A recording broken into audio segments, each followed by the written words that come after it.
Eu quero falar aqui sobre um pouco da Bíblia. Voltando atrás, Adão viveu 130 anos e gerou 7, mas nesses 130 anos ele tinha gerado já Abel e Caim, né?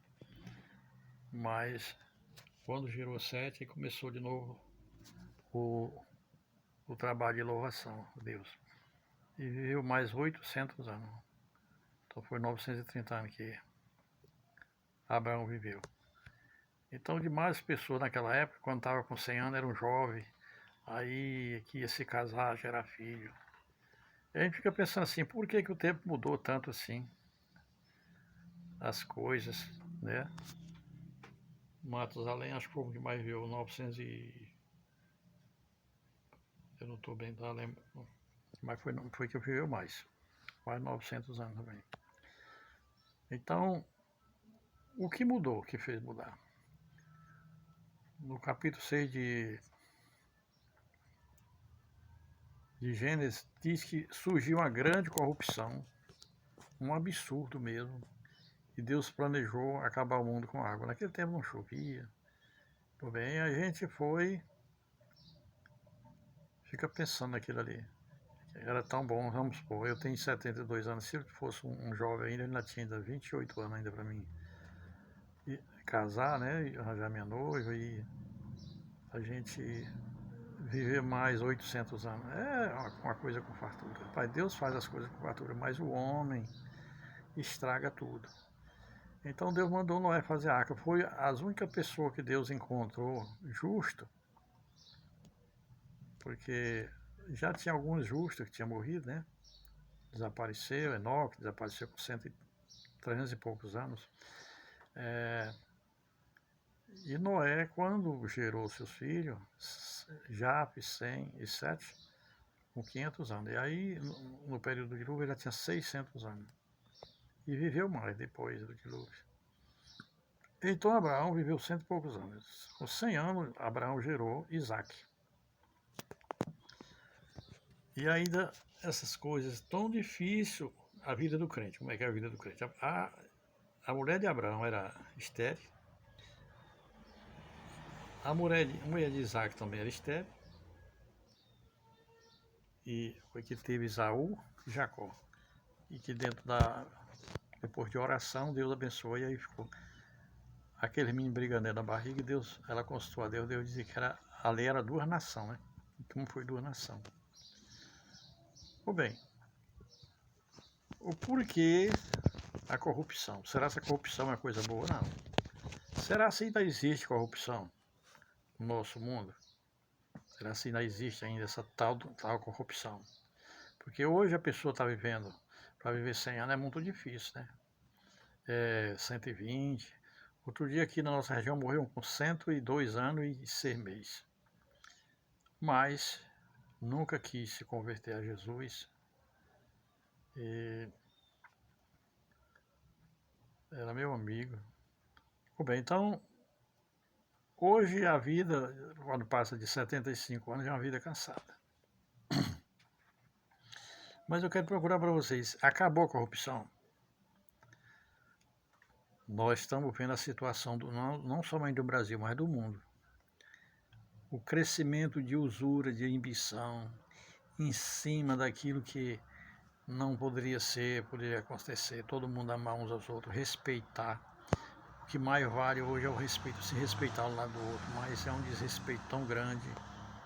E a revolução da guerra, morre gente porque não obedece a Deus.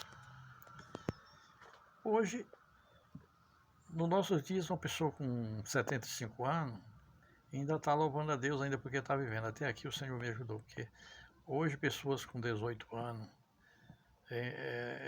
têm se entrado muito em dificuldade, morrido muito. E muitas vezes a gente fica pensando assim, o que vai terminar, o que vai dar, porque hoje até o aborto é um negócio mais legal que eu acho, porque é uma pessoa que está tentando nascer, mas já vai pagar um preço que ele não deve. Aí o que vai ser do mundo? Naquele tempo, a gente alcançava as pessoas, eu ainda alcancei isso. Tinha uma casa que tinha 12 moças, o rapaz, e todo mundo casava e vivia numa boa.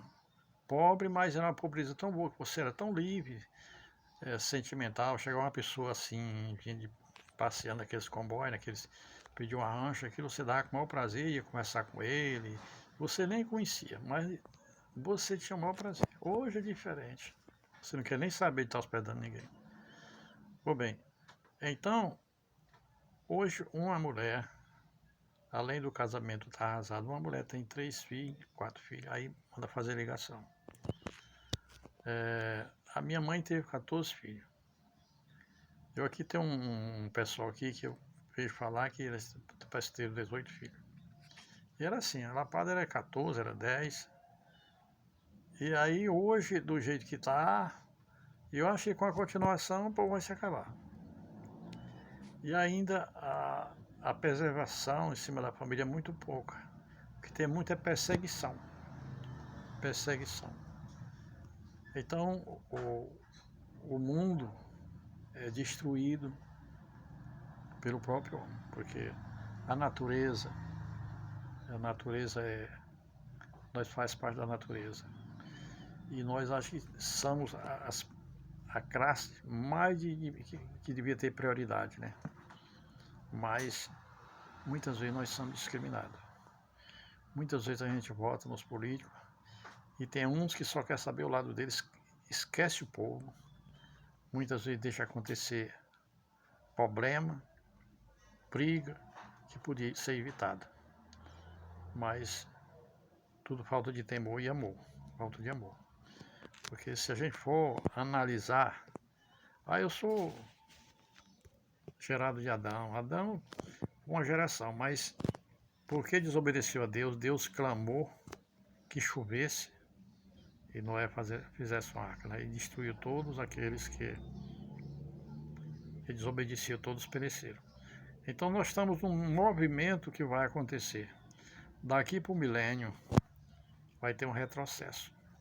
E o problema é quando Deus arrebatar a igreja, porque tem gente que tem tanta raiva de crente, mas a conservação desse mundo são a igreja, porque é o sal da terra. Quando Jesus arrebatar a igreja, é um problema seríssimo, porque é a conservação de muitas pessoas que ainda porque acreditam em Deus, mas vai levando a vida. E tem uns que não acreditam, tenta parar, não gosta dessa proposta.